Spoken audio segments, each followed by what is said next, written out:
Iyon, kumusta mga katapyas? Ngayong araw nga pupunta tayo sa may LTO para ipa-inspect itong ating motor na si Gaara.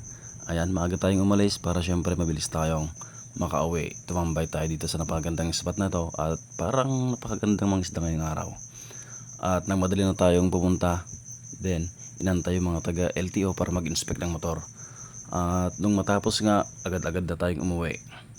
Medyo tanghali na nung ako'y makauwi at pag-uwi ko, tumambay muna ako sa kalsada at nakita ko yung mga tropa.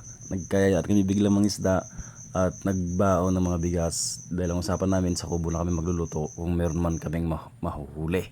So ito yung mga nahuli namin. Yung guys, nagdalawang latag lang kami. Bale, nag-iba yung plano. Nakahuli naman na kami ng pang-ulam. Ito, may maliit na dalag, tilapia.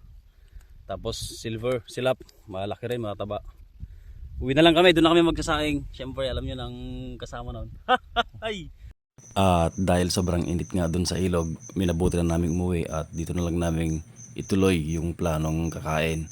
So naghiwa na kami ng kamyas, luya, sibuyas at nakahanda na rin yung ibang rekado na aming gagamitin sa pagluluto ng sinigang na isda na aming nahuli kanina lang. So yung mga nahuli natin, merong tilapia, merong silverfish or silap kung tawagin dito sa aming mga Ilocano, particularly dito sa may Baggaw, Cagayan. Dalawang latag lang yung ginawa namin at yung unang latag minalas kasi parang 2 piraso lang yung nahuli namin. At sa pangalawa, doon na kami binenas na nakahuli naman ng konti-konti, hindi naman pagkarami pero pwede ng pang-ulam.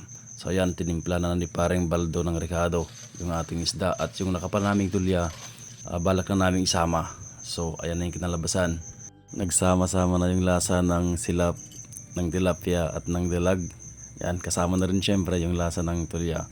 So pwede nang bakabakin guys, pwede nang umpisan yung laban.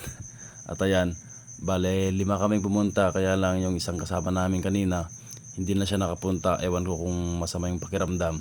Medyo napadami ata kami ng sinahing na kanin kasi 4 nga lang kami. Pero fight pa rin. Laban pa rin kung laban guys. Walang usap-usap dyan sa part na yan. Kasi gutom na at hapon na rin sa mga oras na yan. Hello guys. Nalak ni Takulon. Pero napunta. Paldo.